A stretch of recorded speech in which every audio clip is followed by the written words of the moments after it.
What's going on, family? How y'all doing? Hope y'all having a blessed one. This video is going to be comparison of most painful deaths. Now, I'm pretty sure I know who a couple of them are going to be because me and my buddy talk a lot about this through Discord calls and stuff like that.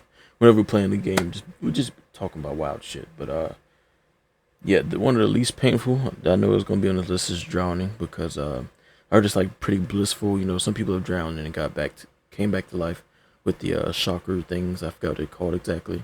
Having a brain for it, but yeah, the experience. They say that it's just after you're done accepting the fact you can't breathe. You know, it's pretty peaceful after that. So, but yeah, let's get into this video though. Make sure you hit that like button. Make sure y'all subscribe. Let's get into it. Let's go.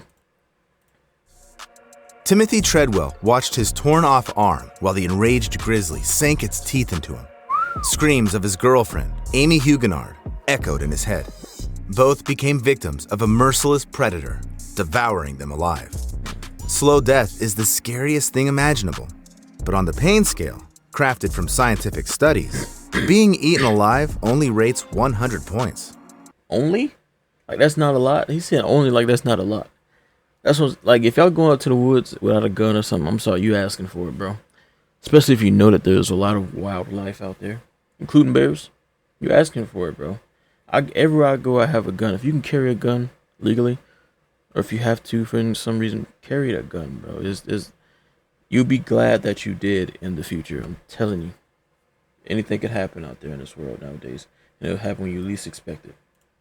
Meanwhile, the most horrifying death is estimated at 140. Stick around until the end to find out what hits that maximum mark. But I warn you, viewer discretion is advised. On October 11th, 2012, workers at a seafood processing plant in Santa Fe Springs sounded the alarm. Their colleague, 62-year-old Jose Molina. I heard about this story before, bro. This one's sad. He gets stuck in a machine. Rest in peace to him, though, bro. Jesus Christ. Had vanished suddenly. After nearly 90 minutes of searching, the boiler operator suggested opening the last loaded oven. Inside, they cooked and sterilized tuna at high temperatures. Workers had to wait half an hour for the oven to cool down. All this time, their only thought was, I hope Jose isn't in there. Unfortunately, he was indeed there. When the workers opened the door, they were horrified to find him inside. As it turned out, Molina was loading pallets of canned tuna into the oven when he noticed a malfunction. Without warning anyone, he stepped into the oven to adjust the chain inside. Meanwhile, another worker, not seeing Jose in place, assumed he had already left. So, he closed and turned on the oven. It was loaded with nearly 5,500 kilograms of canned tuna, which began to cook. I wouldn't play with my life like that, bro. I'm telling you. I let everybody in the vicinity know, especially if I know that they operate that machine. Hey, I'm about to go in here. You know what I mean? Because it's moments like that where if you know that you could die from that, a painful, slow death, I'm not going to play with my life like that. I don't care if my boss gets mad at me because I'm taking too long to do it, or I value my life over y'all. You know what I mean? Y'all can replace the machine. I can't replace my life. And you probably had a family and everything too. Like, that sucks, bro. At a temperature of 132 degrees Celsius. Trapped, Jose likely suffered severe skin burns, and then the high temperature began to affect his muscles and organs. Eventually, the poor man was boiled alive. Looking at the pain scale, where, for example, 2 points are attributed to a gunshot to the head, and 91 to a shark bite, while dying from being literally boiled alive hits a staggering 105 points. Yeah. And unfortunately, such incidents in production happen quite often. That used to be a punishment back in the ancient times, like Rome. They'd put you in a what was that thing called? It was like a bronze bull or something like that. A big ass statue of a bull, and that would set something on fire under it, and then you would just boil alive. 2009, Vincent Smith II worked at an illegal chocolate factory, Cocoa Service, in Camden, New Jersey. The 29-year-old worker was dumping giant chunks of chocolate over the edge of a vat nearly 2.5 meters deep. There, chocolate was melted and mixed. Suddenly, Vincent was struck by a mixer paddle and fell right into the hot molten mass, reaching a temperature of 120 degrees Celsius. His colleagues immediately rushed to shut down the machine. However, too late. Vincent stayed in the chocolate for a full 10 minutes before rescuers could pull him out. Even though his body was mangled by the giant mixer, Vincent died from burns. The tragedy occurred because the platform he fell from was slippery from splattered chocolate and was directly above the vat without any barriers to protect workers from falling into the boiling mixture. Nevertheless, you don't have to be at a dangerous facility to experience excruciating pain, which on the scale goes even beyond 105 points. On November 23rd, 2018, a 911 dispatcher heard the shaky voice of a 76-year-old woman. It was Loretta Picard from Polk County, Florida. I think my house is on fire, and I'm here alone, and I'm on a walker. Firefighters were immediately dispatched to her house. The dispatcher told the woman to leave the building and go outside, to which she replied, Couldn't, honey, yes, I wanted to. That nervous laugh at the end just breaks your heart. Loretta had recently undergone surgery and couldn't move quickly without assistance. Plus, she couldn't see anything through the smoke. Meanwhile, the fire truck slowly made its way down the rough country road where the woman lived. Loretta was freaking out, worried that nobody would save her, constantly asking if help was really on the way and if they were sure they were coming for her. Then, on the recording, you could hear Loretta start coughing and wheezing, and the sound of the crackling fire in the background getting louder. Rest in peace to her. That's sad. But I can't show you what the recording captured next, because then the flames engulfed the woman, who never got the help she desperately needed. She screamed wildly as she burned alive. The link to the full recording I'll leave in the description below. Yeah, I don't wanna Loretta hear was that. dying while firefighters were just minutes away from her yard. The phone call cut out after 20 minutes, and rescuers arrived at the scene 14 minutes later. Yet nobody ever went inside to save her. The fire chief claimed that several firefighters attempted to enter the house, but no evidence supports his words, and the dispatcher was blamed for giving ineffective instructions. Due to the negligence of rescuers, Loretta died in agony because the pain from burning alive hits a staggering 108 points. Yeah. You wouldn't wish such a death on anyone, but you know the story where a person Yeah, that would suck, bro. That would suck. knowingly subjected themselves to such suffering. On June 11th, 1963, several American correspondents, including Malcolm Brown, gathered outside the Cambodian embassy in Saigon. The day before, journalists were informed that something important would happen there. Buddhists were deeply offended by the disrespect of their beliefs by the South Vietnamese government. So, around 350 monks and nuns gathered for another peaceful protest. Suddenly, not far from the presidential palace, a car stopped and 3 monks got out, including Quang Duc. Malcolm pointed his camera at the trio, not realizing what he would witness through the lens next. Protesters gathered around Quang, who sat on a pillow in the traditional Buddhist meditative lotus pose, while another monk started pouring gasoline over his head. Quang paid no attention and prayed, and when he finished, he struck a match. The flames instantly engulfed him, rising up in black smoke. It was a horrifying spectacle. Quang Duc's body I don't know what's up with some monks, bro. Like, some think they're invincible just because they can do push-ups with their pinkies and kick trees all day. You know, respect to monks. I'll respect the monks, but y'all not invincible, bro. You know, you gotta chill. You gotta know your limits. And he probably thought that he was immortal. I'm just being honest. slowly withering and shriveling, while his head blackened and charred. I can't show you the photo either, but I'll leave a link below the video. The scene was very contrasting, as everyone present there loudly cried, watching the self-immolation, while the monk himself, enduring painful suffering, didn't even flinch or make a sound. Whether it was meditation skills or inner spiritual strength that helped the monk endure the agony of his impending death, I know for sure an ordinary person wouldn't last like that, let alone endure the pain that hits 110 points. What do you think it's gonna be? In 2007, a 33-year-old woman from Hong Kong named Cecilia Chung climbed to the top of Nyiragongo volcano, located in the Democratic Republic Lava. of the Congo. It last erupted in 2002, flooding the highly populated city of Goma with lava, causing widespread That's scary. destruction. That's scary. Since then, the volcano had been relatively safe. so tourists from all over the world flock to see its famous lava lake. It looks like cracked earth in the desert, with hellish streaks of fire rising from it. Cecilia climbed nearly 3,500 meters for this sight. The woman was thrilled by the terrifying view of the lake and wanted to take a closer photo of it. To do this, she climbed over the edge of the crater, and suddenly, Cecilia slipped and fell. Ladies and gentlemen, your attention please. That's crazy. However, flying about 200 meters, she hit a protrusion right above the lava lake.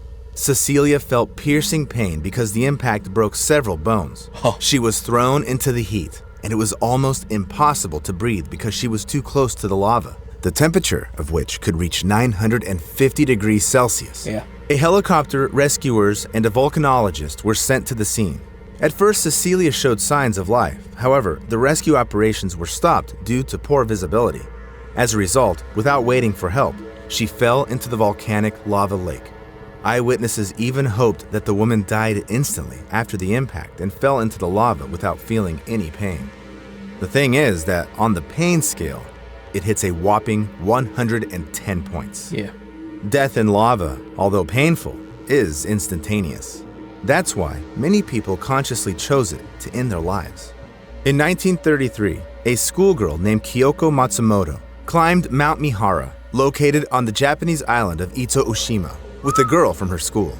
Kyoko was in love with her friend. However, in Japanese society at that time, same-sex relationships were condemned, and this oppressed Kyoko so much that she didn't want to live anymore.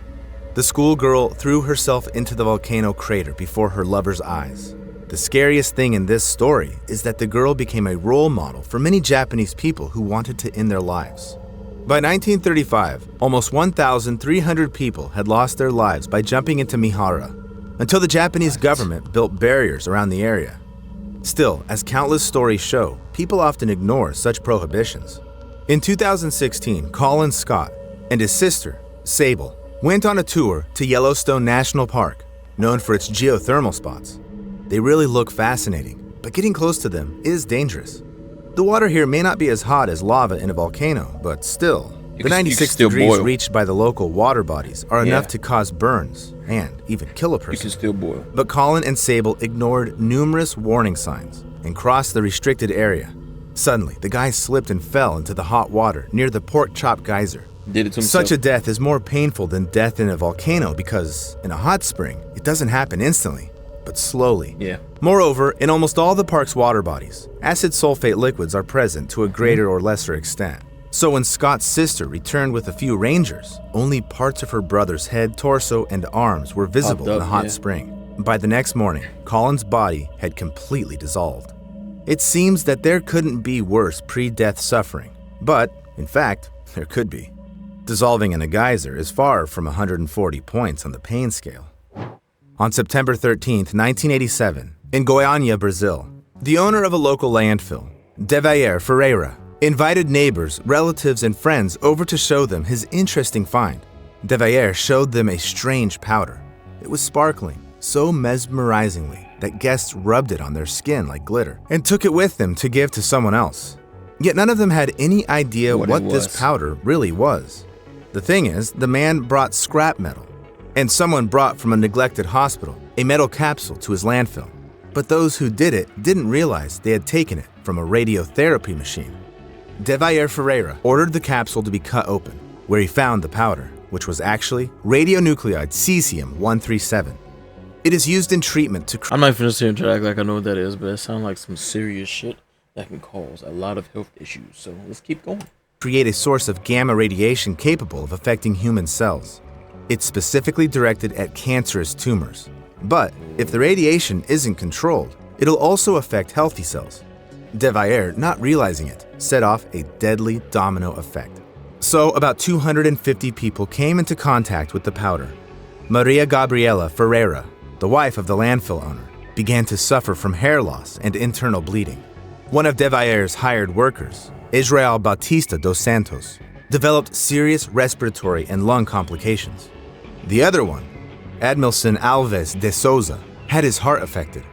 However, the most affected was Devair's 6-year-old niece, Lei das Neves Ferreira.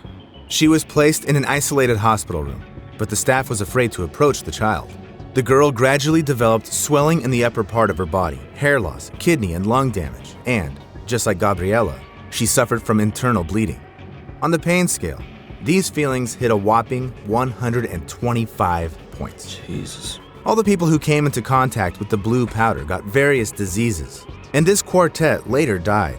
All the items touched by people who came into contact with the powder were buried in a repository on one of the city's mounds and marked for use only in 300 years. Such cases in ordinary life are pretty rare, but people who work directly with radioactive elements risk painfully dying literally every day. On August 21st, 1945, less than 2 weeks after the bombings of Hiroshima and Nagasaki, Harry Daghlian was working with the plutonium core at the Los Alamos test site in New Mexico. He used tungsten carbide bricks to create a barrier around it because the bricks reflected neutrons coming out of the radioactive plutonium back. But when he started laying bricks around the I'm not gonna lie, most of these deaths, not all, but most, caused by the people. Most of these could have been avoided.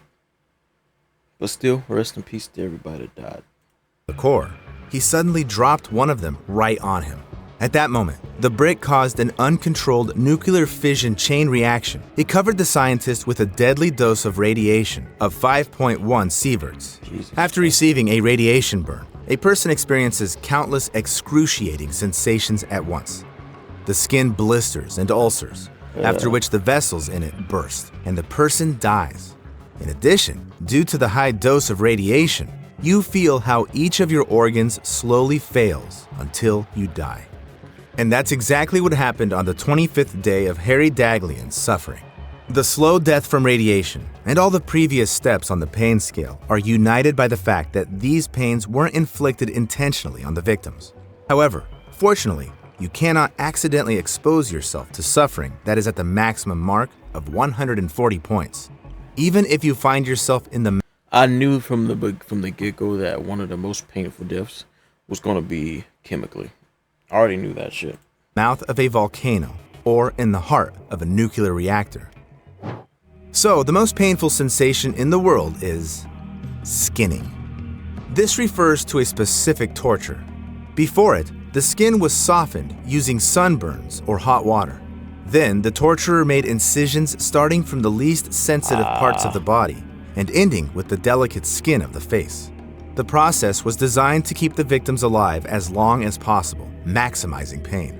Eventually, death could occur from blood loss, shock, or infections. But such a method of punishment has existed for quite some time, since the times of the ancient Assyrians, and up to medieval Europe. Nowadays, they don't do it anymore. At least, That's crazy. it's definitely prohibited by law. The most crazy shit I've ever seen was it was a video of the cartel. And I guess it was somebody that owed them money or stole from them, or and they had this dude's legs wide open. He had no clothes on, by the way, wide open, every limb of his body like on a rope, like on the ground, and they let some pit bulls go, and it ripped off the man's jiggly jots. You know what I mean? The dogs ripped off his unmentionables. That shit right there, I was like, no, that's insane, bro. I couldn't imagine going out like that. Law. It's crazy. Write in the comments what caused you the most pain, and subscribe to my channel if you have nerves of steel and love. Yeah, that's crazy. Let me know your thoughts on this right here. Let me know if you want to see more videos like this as well. And yeah, we're gone. Peace.